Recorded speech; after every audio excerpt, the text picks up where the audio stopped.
Ini artinya bahwa ilmu nggak lepas dari yang namanya adat. Maka adat mengantarkan kita kepada ilmu. Besok bocah masuk sekolah, pengumumannya udah ada yang tatap muka, tapi masih banyak yang online. Online-nya di mana? Di depan HP atau di depan laptop. Mandi kagak, apa kagak, lalu di depan laptop.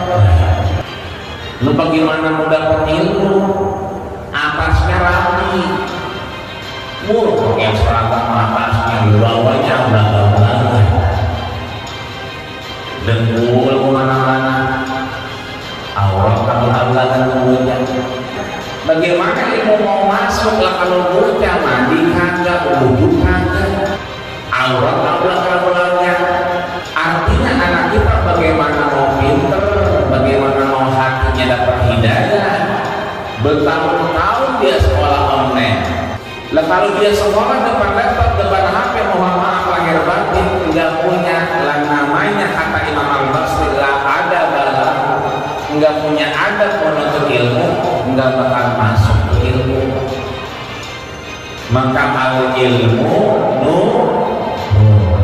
wa bayarana.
Sadri wa yassir li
Nama aslinya adalah Al-Hasan ibn Yasar Al-Basri.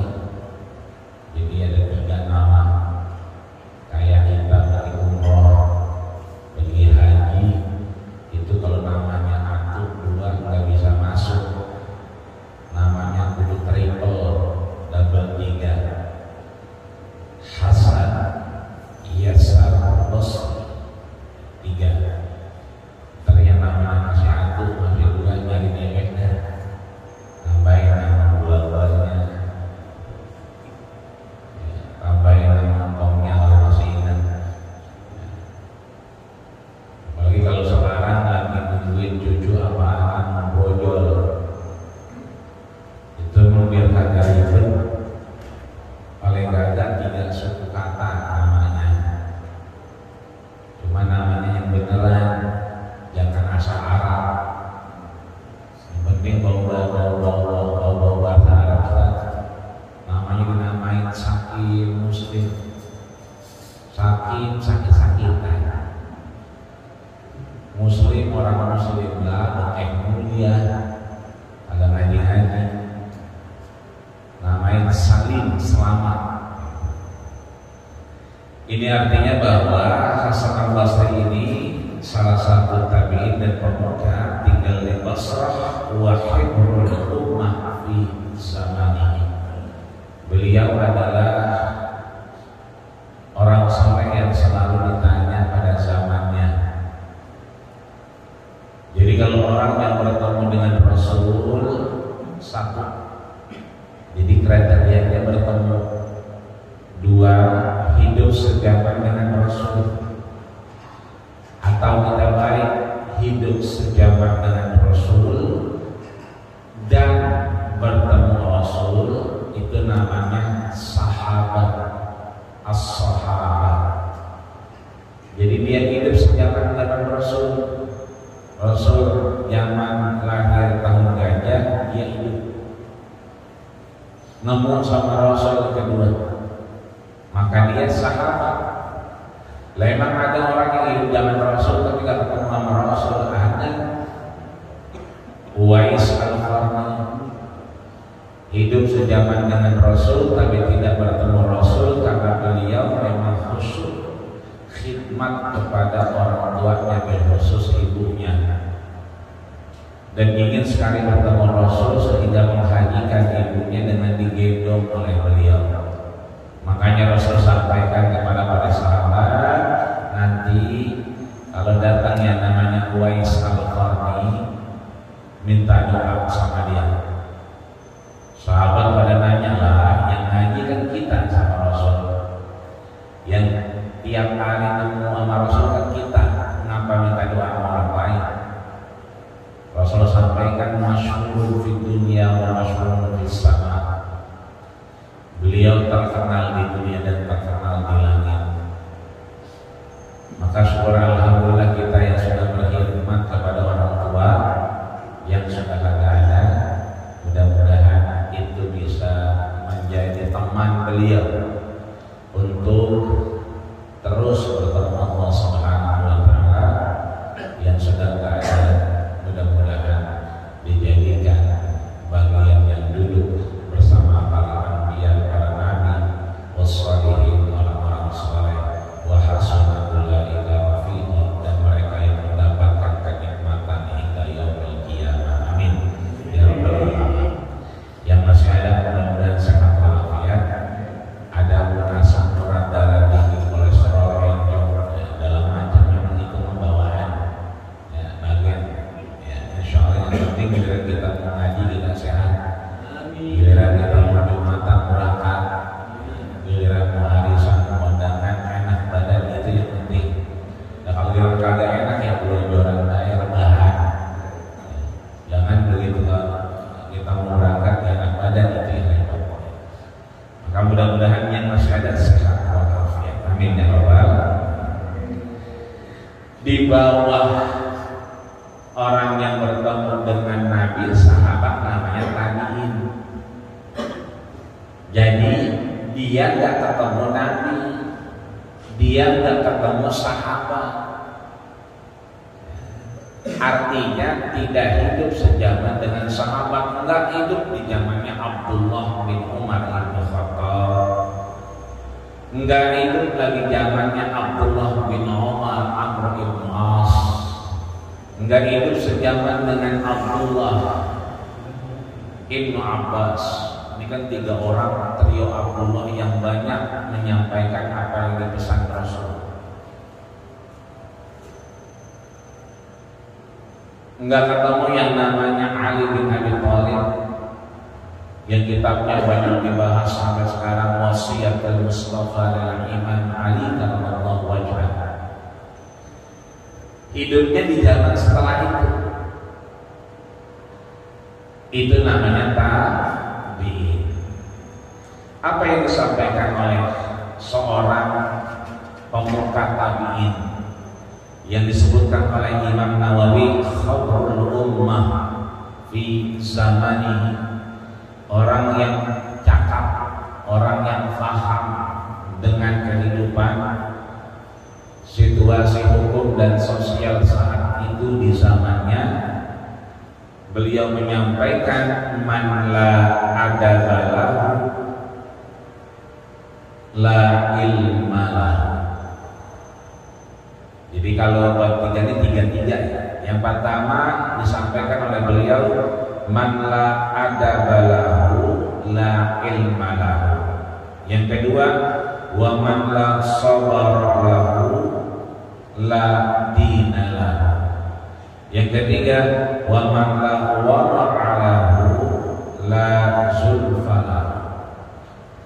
Yang pertama beliau sampaikan bahwa man la adaba lahu, mereka yang tidak punya adab, etika, sopan santun, moral, maka dia la ilma lahu, dia tidak punya ilmu.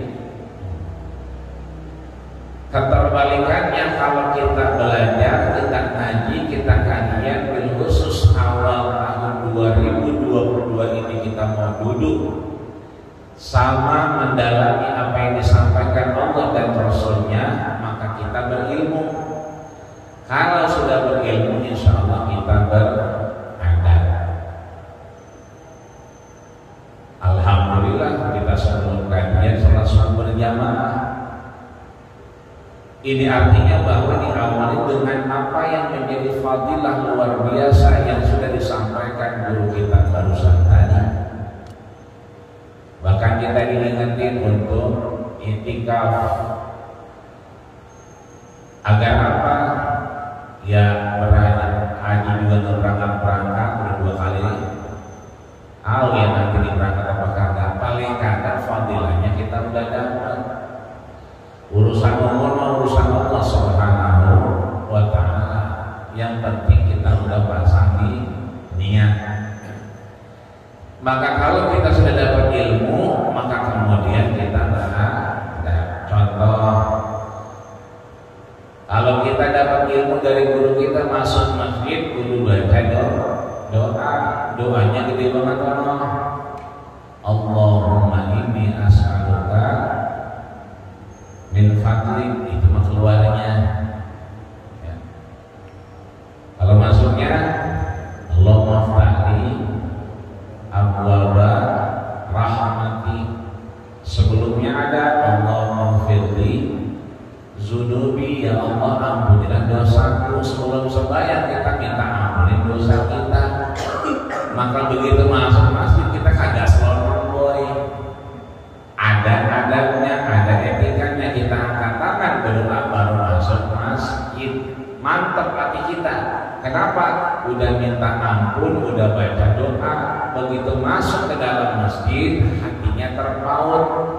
Mu'allaqun bil masajid. Begitu dia Allahu Akbar, tahu ini rakaat pertama, di tengah-tengah ini rakaat kedua, agak begitu mau terakhir ini rakaat berapa ya? Kenapa? Ilmunya hilang, adabnya hilang. Maka kata Allah, yu'til hikmata may yasha, Allah berikan hikmah bagi Allah yang mau.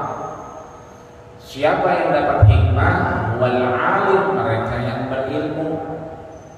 Ketika sudah berilmu mendapatkan hikmah, pastinya dia beradab. Makanya itu biasanya MTQ nasional yang dinilai apa? Suara. Yang dinilai apa? Lagu. Yang dinilai apa? Variasi, mau itu nahwa, iharka, ros, dan seterusnya. Tapi kan ada kriteria adabnya. Bacaannya bagus, adabnya kagak, kurang poinnya. Ini artinya bahwa ilmu nggak lepas dari yang namanya adab. Maka adab menghantarkan kita kepada ilmu. Besok bocah masuk sekolah, pengumumannya udah ada yang tatap muka, tapi masih banyak yang online. Kayaknya masih online juga, dibagi kelompok A sama kelompok B. Dapat anak kita di kelompok A, berarti masuknya tatap muka, berarti yang B online. Online-nya di mana? Di depan HP atau di depan laptop. Mandi kagak, apa kagak, lalu udah di depan laptop. Biar apa? Biar jadi pinter aja di depan komputer. Lah mandi kagak, apa kagak udah depan laptop. Lu bagaimana mau dapat ilmu? Atasnya rapi. Pakai seragam atasnya, di bawahnya bangga-bangga. Dengkul kemana-mana, aurat abal-abalan kemudian. Begitu dia lupa pengen minum, bangun lah pakai cara buntu. Dia mau nyari ilmu, kita pengen bocah pinter, masuk sekolah masuknya online. Bagaimana ilmu mau masuk lah kalau bocah mandi kagak, wudu kagak, baca doa kagak, aurat abal-abalan. Kita rapat misalnya di kantor, kan segini doangan, lah bawanya sarung, lah bawanya kebaya, wudu kagak, apa kagak. Artinya anak kita bagaimana mau pinter, bagaimana mau hatinya dapat hidayah. Bertahun-tahun dia sekolah online, udah jalan 3 tahun ini.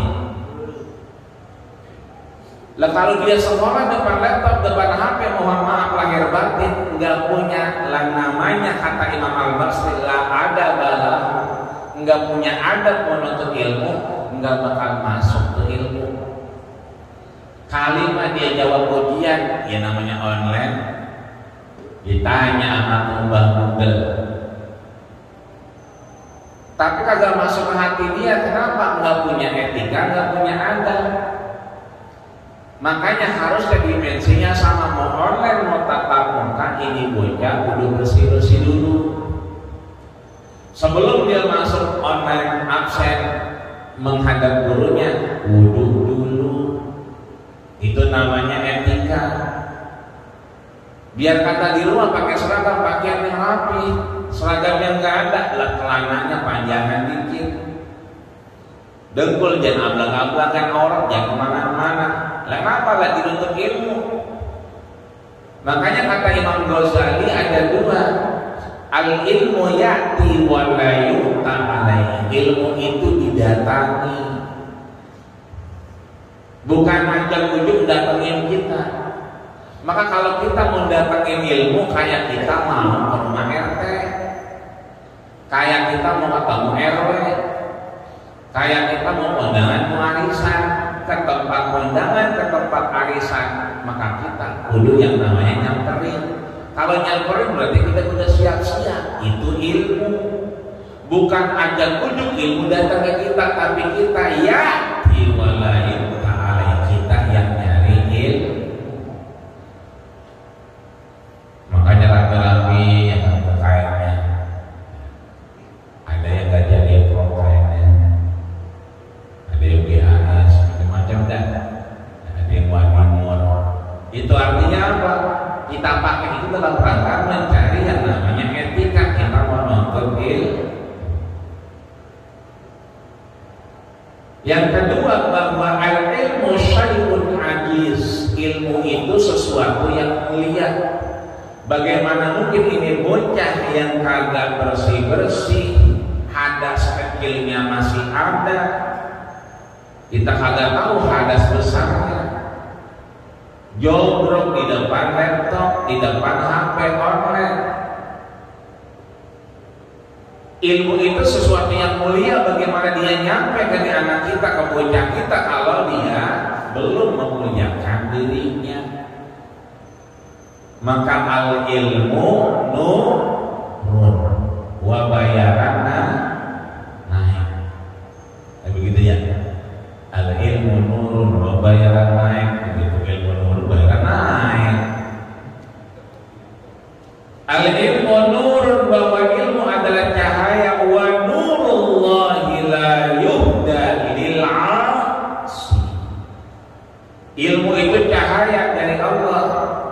Dan cahaya Allah gak bakal dikasih, la yuhda, gak bakal sampai ke anak kita lil 'asi. Kenapa? Belum siap-siap, belum pakai adab. Dia baca doa, dia baca Fatihah, lalu dia kagak. Dia murojaah, ayo hafal surat yang kemarin, wadduha wal laili idza saja, lalu dunia kagak.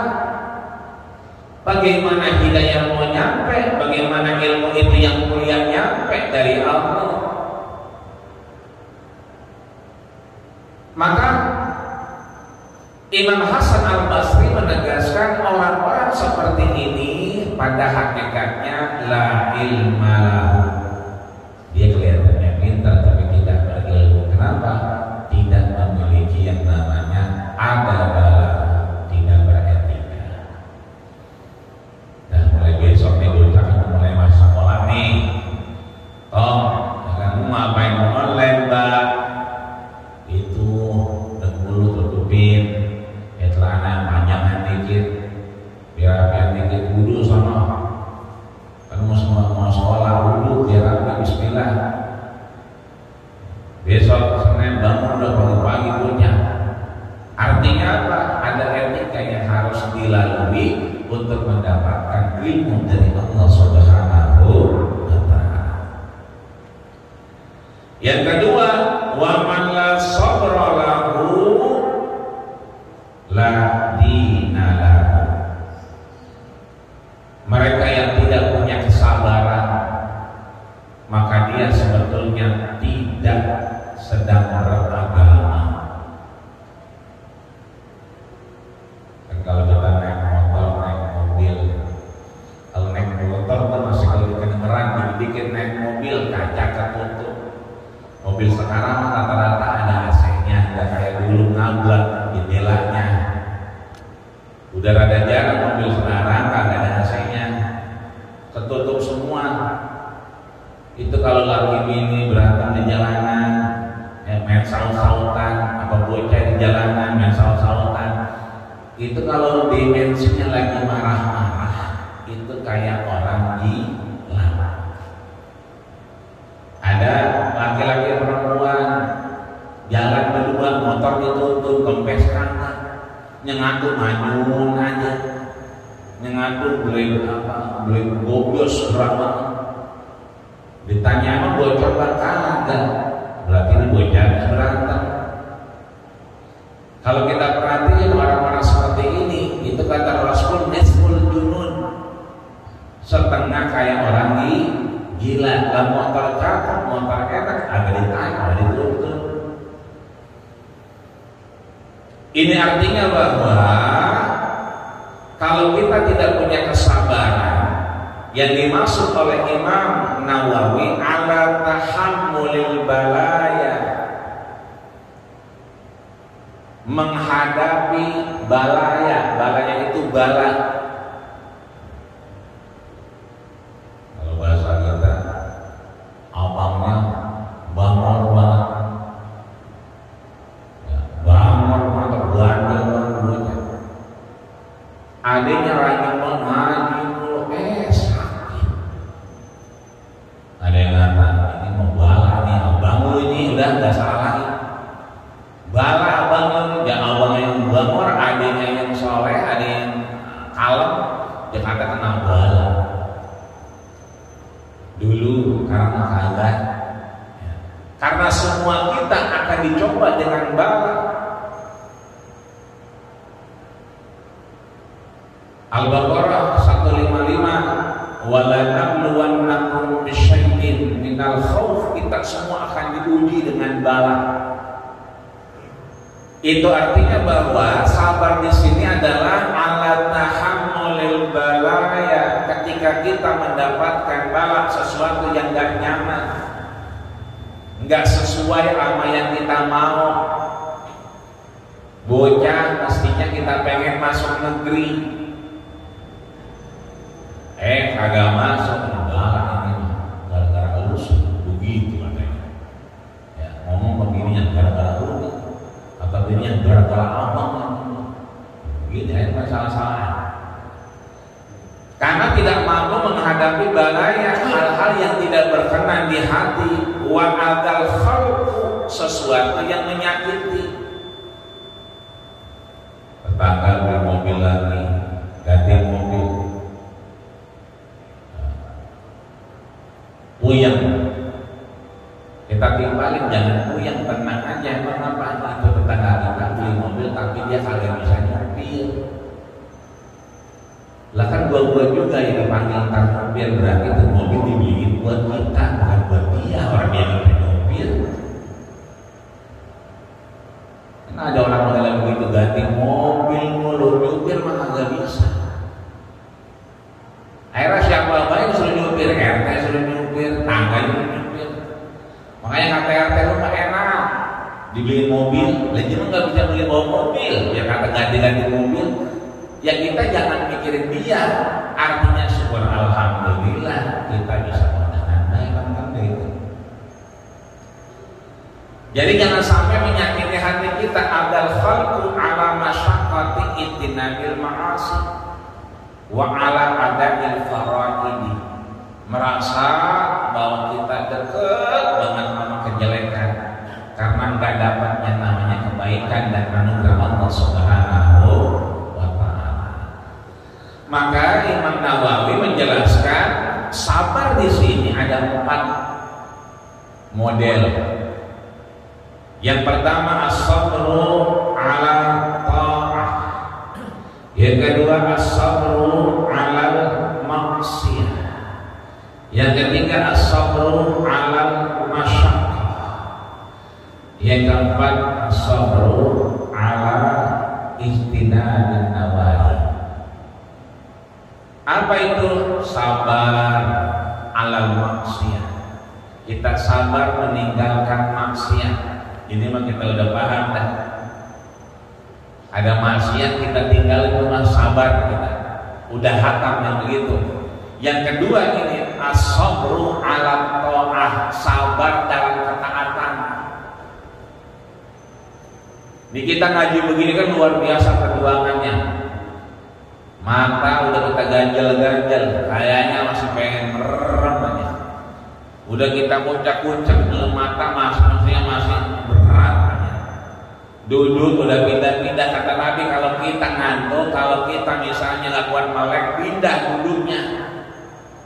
Kenapa? Fa'inna fihi syaitan, disitu setannya emang lagi ada, jogrok. Lah kita udah bolak-balik sama kemarin, kayaknya masih berat aja mata kita. Ini kan perjuangan namanya. Betul Pak? Iya. Ini namanya sabar dalam taat. Waktu pengajian kemarin kita udah bahas yang namanya kita mendapatkan zillun min zilalillah, naungan Allah, apa diantaranya? Al-wudu, ya, wudunya dalam keadaan yang dingin. Ini kan kayak tadi dingin bener ini. Kenapa dingin? Karena semalam baru bakar ayam. Ayam mana belum habis dibakar lagi. Ikan belum habis dibakar lagi. Yang kedua kemarin kita udah bahas al-masyi fi zalam, orang-orang yang ke masjid itu di waktu gelap. Masih ingat tadi Pak, masih berangkat kamu belum ini gelap atau terang? Gelap. terang lampu.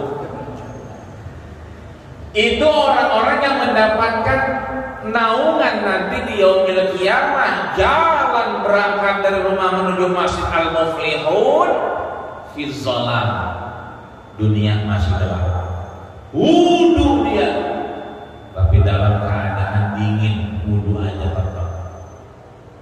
Itu kan dapat naungan. Maka sabar dalam ketaatan ini yang repot. Tapi syukur alhamdulillah enggak apa-apa. Itu kita menghadap Allah Subhanahu wa taala, ditanya man rabbuka, dia nanya. Wa man nabiyuka, dia nanya. Wa ma qiblatuka, ya dia baik ya. Ini bagaimana ya Allah, ditanya diam aja. Ya emang jangan ngaji dulu, emang gimana di Al-Muflihun? Asal lagi subuh hari Minggu jangan ngaji, ya kan? Tapi emang yang namanya ngaji di malam dulu, makanya jawabannya kan bukan jadi diam aja. Agak apa-apa dah, yang penting dia ngaji, udah selamat. Kita mau ngerti mau kagak, udah jomblo baik di Al-Muflihun.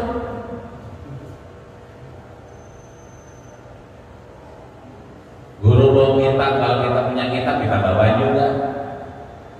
Kalau emang kagak berarti kita ngaji kuping. Kalau keparangan kita mau kitab ngaji di mana? Guru ngebet kita ngebet. Guru nutup kita nutup. Lama-lama juga bisa kita.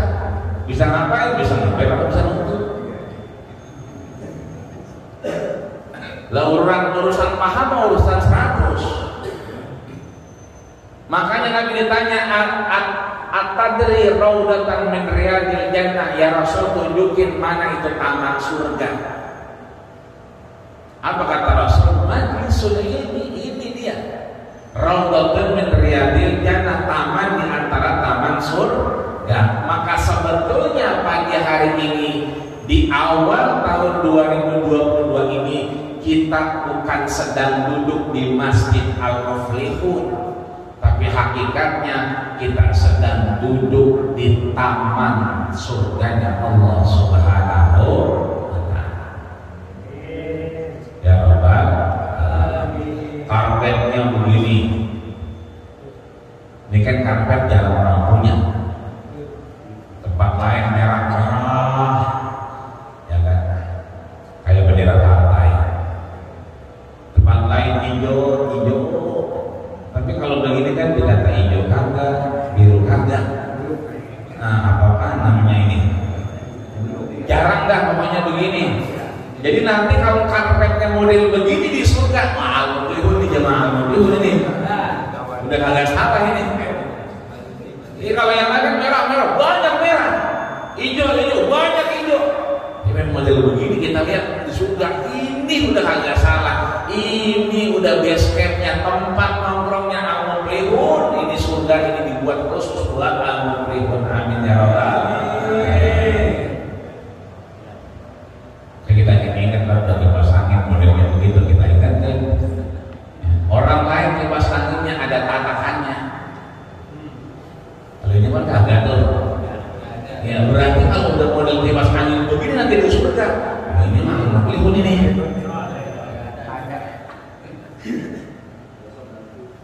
Karena kita sedang duduk di taman surga, bukan lagi duduk di Al-Muflihun. Hakikatnya demikian. Maka sabar dalam ketaatan itu yang luar biasa. Yang ketiga, sabar indal masyaqqah, dalam kesulitan. Dikira kita mau lancar, jalanan macet. Akhirnya apa? Emang jalan asar, akan maghrib di jalanan. Bagaimana ini udah mulai isya, udah minggir aja dikit, minggir. Ya kan kagak ada sejadah, udah sujud aja di jalanannya. Penting tahu di mana arah kiblat.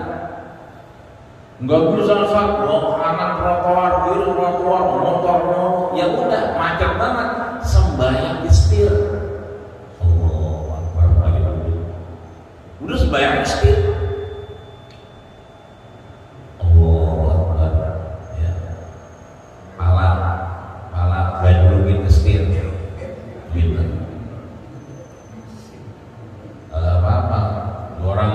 macet banget, waktu udah mepet.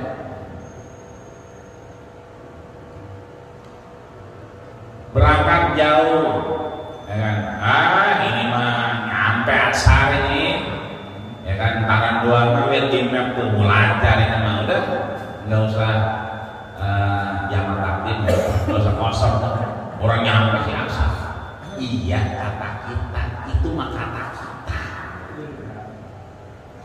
Kata kita, kata map, jangan kata yang merah, yang kagak merah. Orang map kadang-kadang kita dibawa ke kuburan.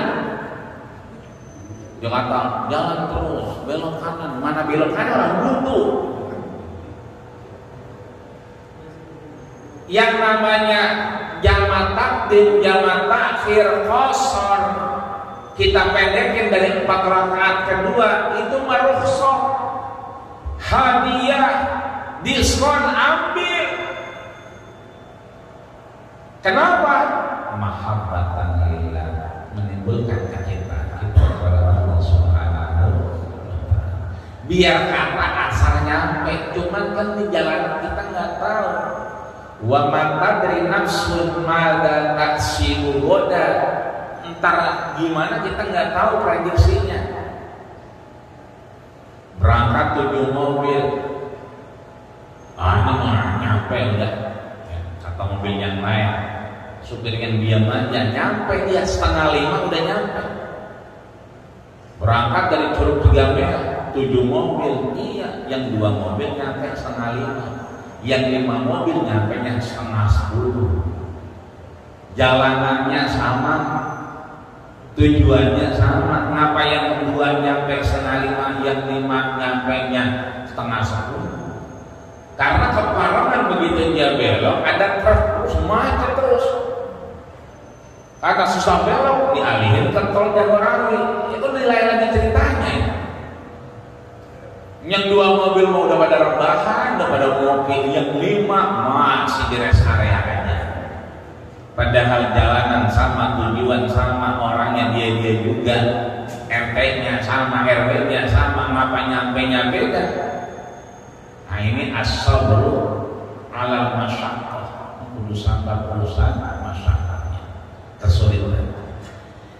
Yang keempat adalah as-sabru fi tarkil ma'asi, identitas yang mengarah kepada maksiat kita sabar ninggalin. Layolah berangkat besan malam. Lah kan kalau besan malam itu siap-siapnya dari jam 10, jam 11. Kenapa? Karena biasanya begitu bayang dohor langsung.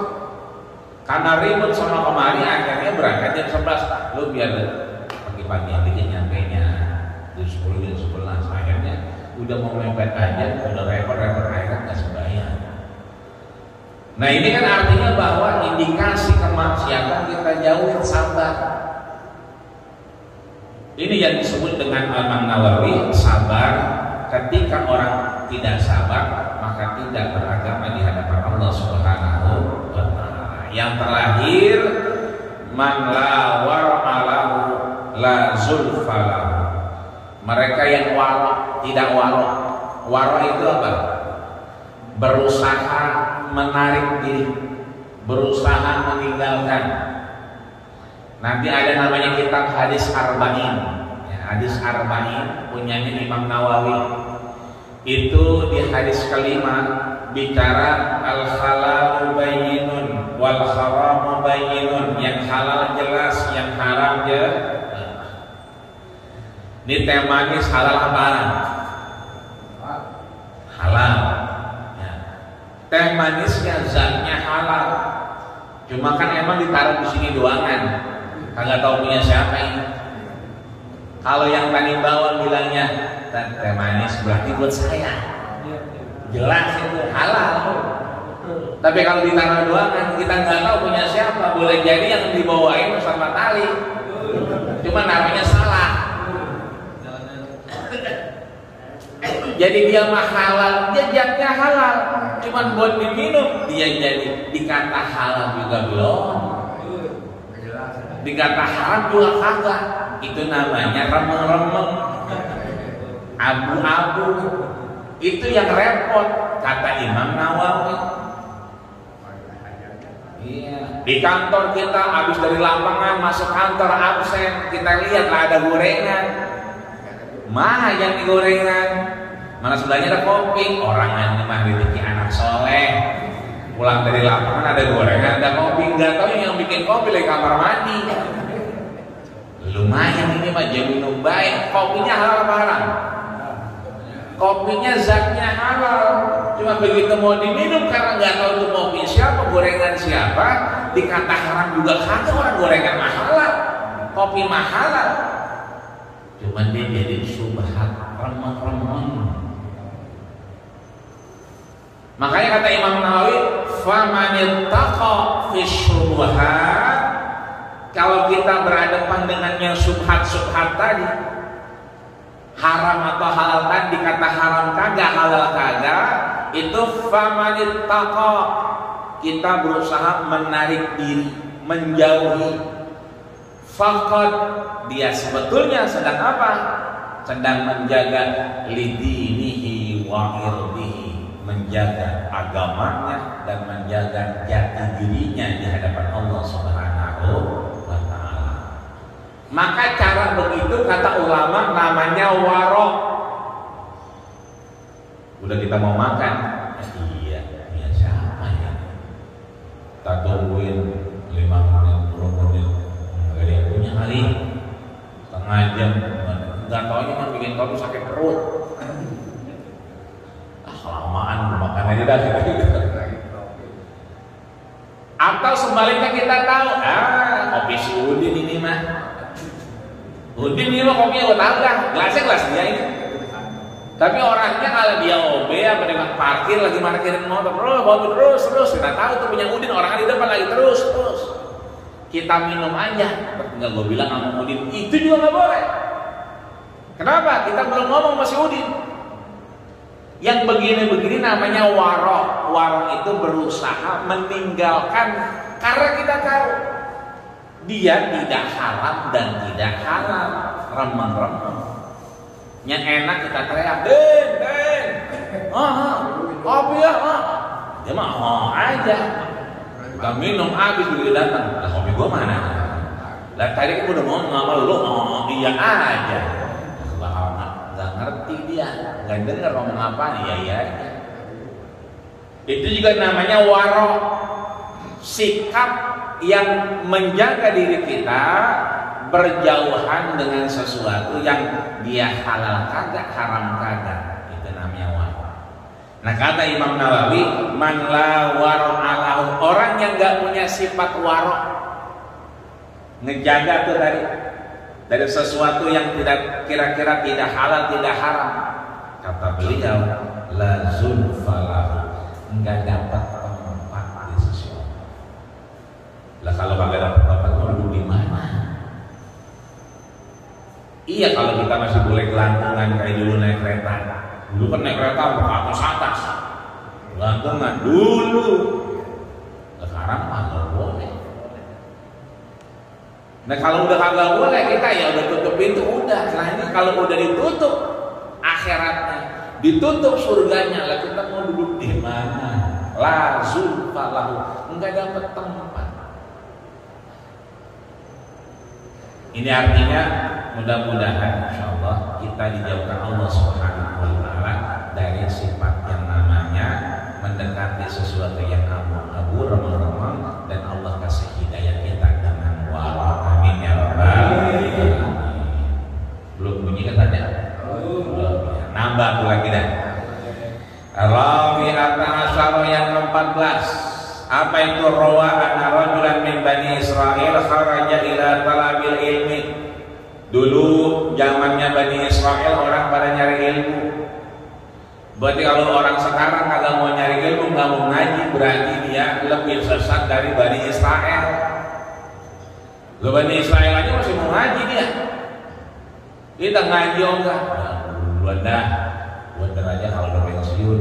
Nah, kalau udah pensiun jangan tak. Dulunya cucu dibikin nama gua. Nah, udah kecil gitu kan. Udah gede cucunya. Ini bocah gua suruh nganterin. Udah mulai kerja sekarang, ini kerja. Kapan mau ngajinya? Nah di sini bahwa fabasa ilaihi fa'atau faqala alaihi salam, bahwa kemudian Rasulullah sallallahu alaihi wasallam memberitahukan kita akan apa? Ya fata inni a'izuka bisalasi khisalin. Wahai orang-orang yang masih sehat, masih segar, masih bisa beraktivitas, ini a'izuka, aku pesan, aku nasihati engkau bisalasi khisal, dengan 3 perkara. Fiha ilmul awwalin wal akhirin. Ketiganya ini dia mencakup ilmu awalin wal akhirin, merangkum di dalamnya dunia dan akhirat kelak. Jadi kalau kita kerjakan yang 3 ini, yang aizuka, yang Rasul kemudian kasih nasihat ke kita, kan adinun nasihah, dan agama itu adalah nasihat. Nah kalau 3 nasihat ini kita kerjain, itu ilmu awwalin wal akhirin. Bukan semata-mata kita ngerjain dunia, tapi kita sedang ngerjain akhirat juga. Apa itu? Yang pertama, khifullahi fi sirri wal alaniyah. Yang kedua, amsik lisanaka anil khalqi la tadhkurhum illa bi khair. Yang ketiga, unzur khubzuka alladhi ta'kuluhu hatta yakuna minal halal. Balik lagi ke halal.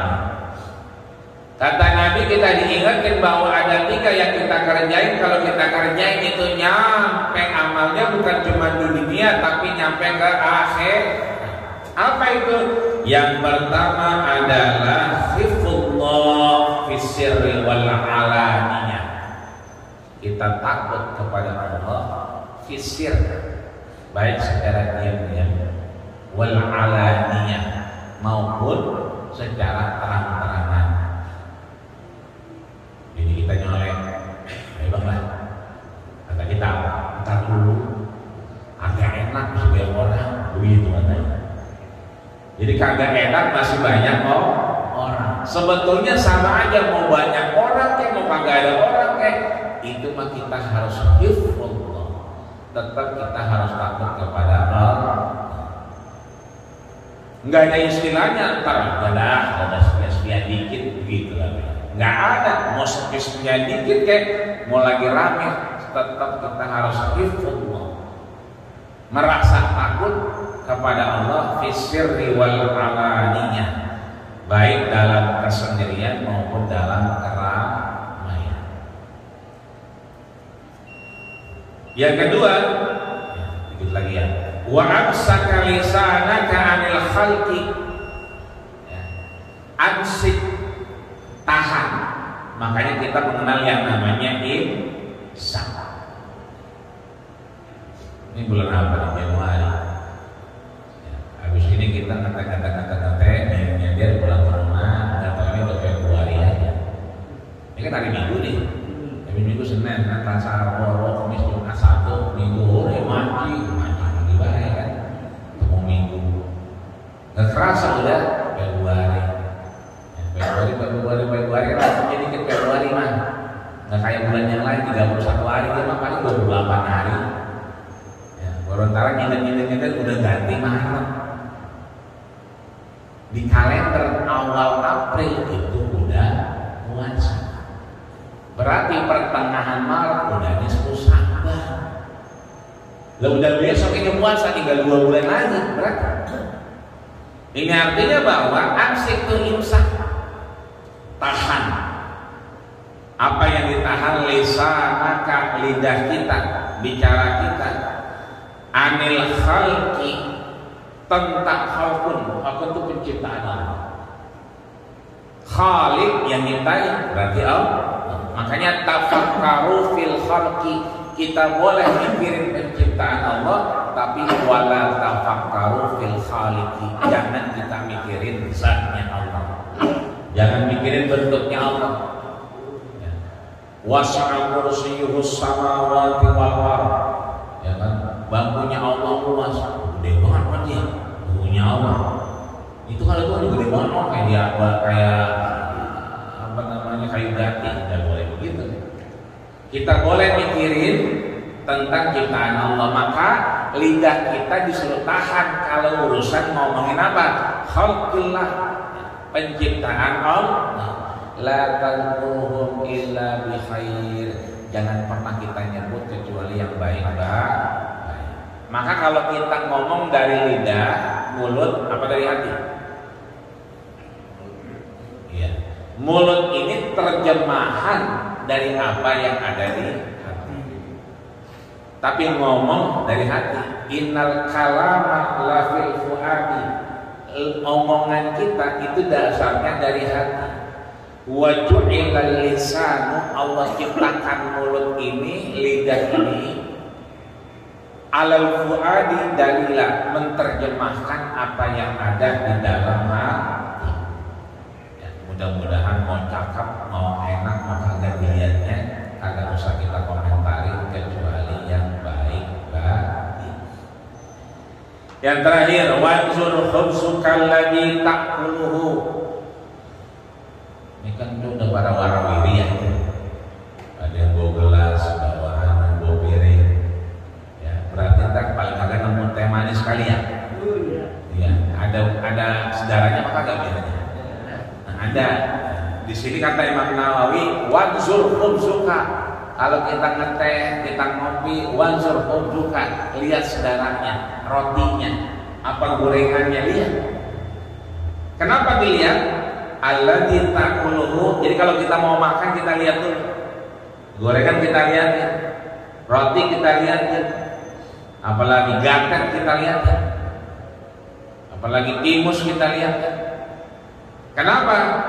Kita lihatin alladzi ta'kuluhu hatta yakuna minal halal. Hatta ini lil hasr. Tujuan.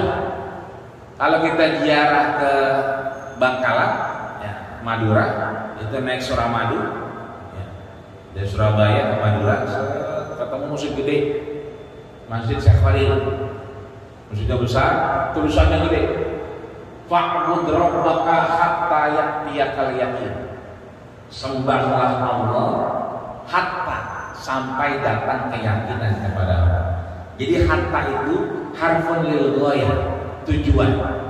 Kita lihat roti kita, kita lihat gorengan kita, kita lihat lontong kita, sampai datang keyakinan min halalin. Ini yang kita makan betul-betul dari yang halal.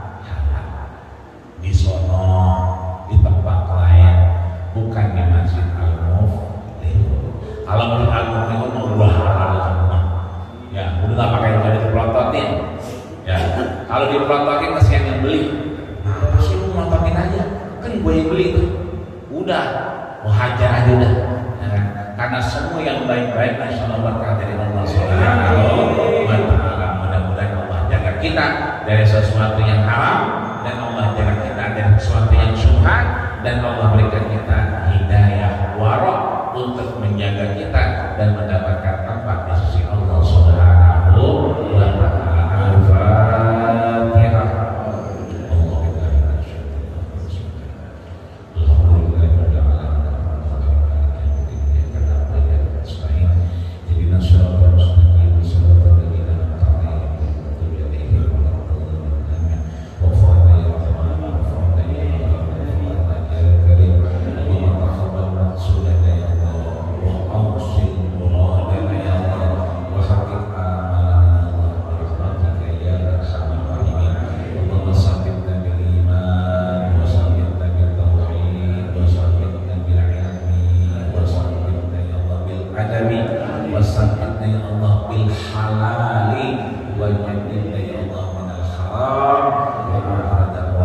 Alhamdulillahirabbil